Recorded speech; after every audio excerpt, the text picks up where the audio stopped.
안녕하세요, 영배입니다. 저는 6년차 화장품 연구원이고요. 올해 2번의 이직에 성공했는데요. 중견 브랜드사에서 근무하다가 스타트업으로 이직했었고, 지금은 대기업 ODM사에 근무하고 있습니다. 경기도 좋지 않고 채용 공고도 많지 않은 지금의 시장에서 어떻게 이직에 성공할 수 있었는지 이직 준비 과정과 꿀팁을 공유해 드리려고 합니다. 제가 이직을 결심하게 된 이유는요. 제 100만 뷰 나온 쇼츠를 보신 분들은 알겠지만 직장은 대전이고 신혼집은 서울이다 보니 오랜 주말부부 생활에 지치기도 했고 연봉도 아쉬운 점이 있었고 한 직장에서 5년이 넘어가면 특출난 경력이 있거나 관리자로 근무해 본 게 아니면 이직이 쉽지 않은 것 같더라고요. 그래서 더 늦기 전에 이직을 결심하게 되었습니다. 이직을 결심하고 나서는 정말 이악 물고 열심히 준비했습니다. 제가 이직 준비했던 과정을 4단계로 나눠서 설명드리겠습니다. 가장 먼저 이력서와 포트폴리오를 준비해야 합니다. 오른쪽은 제 이력서, 왼쪽은 제 포트폴리오인데요. 제 이력서, 포트폴리오 다운로드 링크를 설명란에 걸어둘 테니 필요하신 분들께 도움이 됐으면 좋겠습니다. 이력서는 제가 올려드린 양식을 차근차근 채우시면 어렵지 않게 완성할 수 있을 거예요. 저는 자기소개서를 요구하지 않더라도 이력서의 맨 마지막 페이지에 자기소개, 지원 동기 정도는 함께 작성해서 제출했습니다. 포트폴리오의 경우에도 요구하는 경우가 있고 요구하지 않는 경우가 있지만 내 장점을 어필하기 위한 좋은 수단이 될 수 있기 때문에 꼭 만들어 두셔야 합니다. 저는 포트폴리오를 요청하지 않아도 꼭 함께 제출했는데요.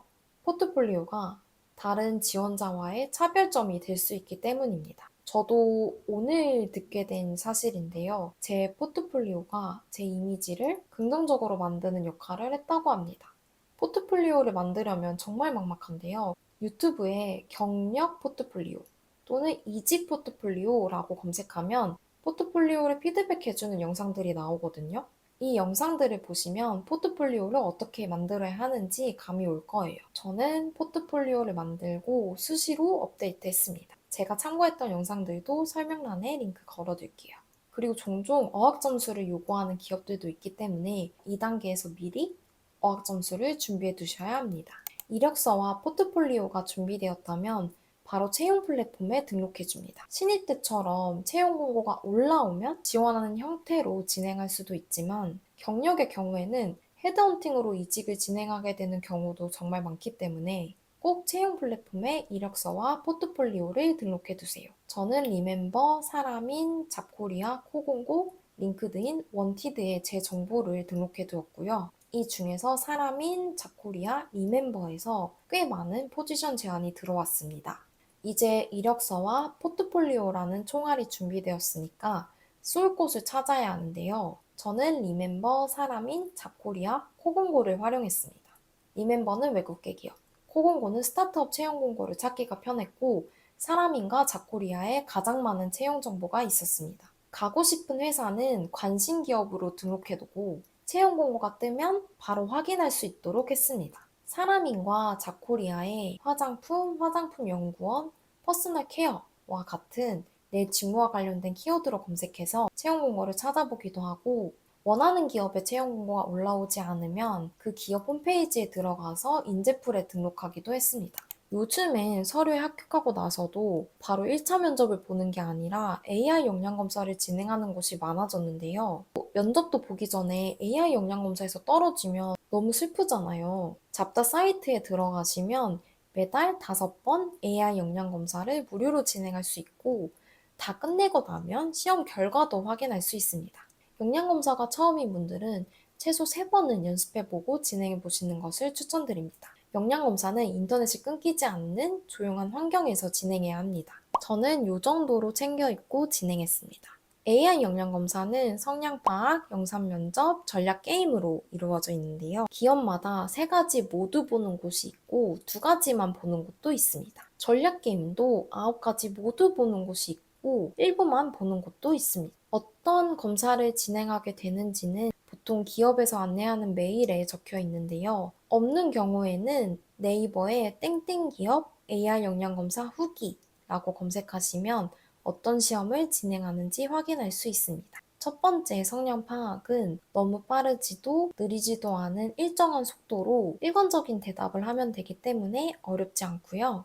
영상 면접은 기출질문을 참고해서 미리 준비하면 되는데요. 기출질문이 정리되어 있는 링크도 제가 설명란에 걸어두도록 하겠습니다. 저는 자기소개, 지원 동기, 성격 장단점, 힘들었던 점 정도만 정리하고 진행했고 주어진 시간의 80% 정도는 채우려고 노력했습니다. 두 번의 답변 기회가 주어지기 때문에 너무 부담 갖지 않고 진행하셔도 될 것 같습니다. 전략 게임은 유튜브에 공략 영상이 있는데요. 보고 안 보고 차이가 정말 크기 때문에 연습 전에 꼭 참고하세요. 순발력과 기억력을 요하는 게임들인데 모두 연습하면 잘할 수 있는 게임입니다. 공략 영상도 제가 링크 걸어두겠습니다. 악명 높은 엠백 게임은 연습할 수 있는 사이트가 있어서 요거 역시 제가 링크 걸어두겠습니다. AI 역량검사에 합격하고 나면 면접을 준비해야 하는데요. 저는 첫 회사에서도 이직한 회사에서도 차분하게 면접을 잘 봤다는 피드백을 받았는데요. 저만의 면접 준비 방법을 공유해 드리겠습니다. 1분 자기소개, 지원 동기, 이직 사유, 성격 장단점, 힘들었던 점, 회사에 기여할 수 있는 점, 마지막으로 하고 싶은 말과 같은 면접 기본 질문과 이력서, 포트폴리오 관련 예상 질문은 반드시 준비해야 합니다. 저는 면접 준비할 때 자플래닛을 적극 활용했는데요. 자플래닛 구독하면 모든 면접 후기를 볼 수 있거든요. 1차 실무진 면접을 준비할 때는 자플래닛 면접 후기에 들어가서 내 직무로 필터링한 다음 최근 2년치 질문을 모아서 챗GPT한테 준 다음 중복이 많이 된 순으로 질문 10개에서 20가지를 뽑아서 답변을 준비했습니다. 후기가 적은 경우에는 모든 질문을 리스트업해서 마찬가지로 챗GPT한테 넘겨서 10개에서 20개 정도 답변을 준비했습니다. 임원 면접은 필터를 걸지 않고 최근 2년치 면접 질문을 모아서 마찬가지로 많이 중복된 순서로 10개에서 20개를 뽑아서 답변을 준비했습니다. 이렇게 한두 번 면접을 준비하고 나면 다음 면접을 준비하는 건 정말 수월해집니다. 면접을 보고 나서는 반드시 질문받은 내용을 복기하고 부족한 부분을 보완해야 합니다. 그리고 기업이 운영하는 블로그나 유튜브에 들어가서 내가 지원한 직무가 어떤 일을 하는지 미리 파악했습니다. 저는 기업 블로그나 유튜브에서 본 내용들을 마지막 한마디에 활용하는 편입니다. 제가 정말 이 기업에 관심이 있다는 것을 면접관에게 어필할 수 있는 것 같습니다. 종종 네이버에 면접 후기를 올려주시는 분들이 있어서 땡땡기업 경력 면접 후기라고 꼭 검색해 보세요. 그리고 면접 때 떨지 마라. 다 동네 아저씨, 아줌마다 라는 말이 있잖아요. 그런데 제가 돌이켜 봤을 때 정말 동네 아저씨, 아줌마다 라고 생각하고 편하게 면접을 봤을 때 떨어지더라고요. 너무 긴장의 끈을 놓지 말고 내가 가진 장점들을 어필해야 합니다.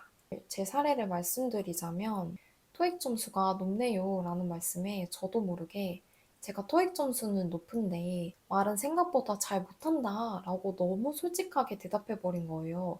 정말 바보 같죠. 그리고 면접 울렁증이 심한 분들은 청심환 말고 긴장도를 낮출 수 있는 약을 처방받아서 드세요.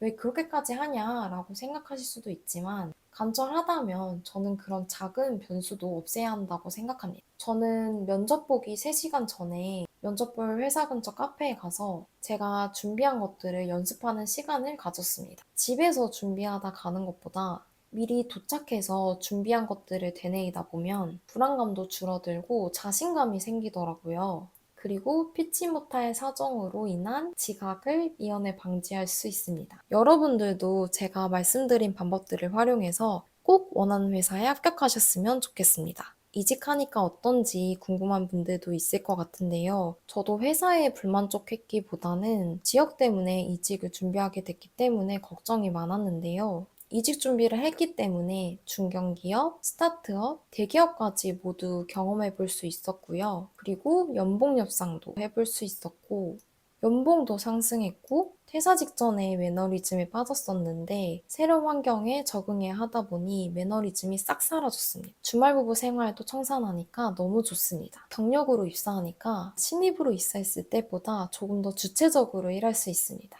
물론 업무 강도도 높아지고 서울에 지옥철을 타고 출퇴근하는 게 쉽지는 않지만 어떻게 좋은 점만 있겠습니까? 아쉬운 점은 있지만 이직한 것에 후회는 없습니다. 한번 하니까 또 할 수 있겠다는 용기도 생겼습니다. 조금 더 어른이 된 것 같습니다. 오늘도 진심을 담아서 제가 이직 준비했던 과정들을 공유드렸는데요. 궁금한 점 댓글로 달아주시면 다음 영상으로 준비해 볼게요. 제 영상이 도움이 되었다면 좋아요, 구독, 댓글 꼭 부탁드리겠습니다. 안녕!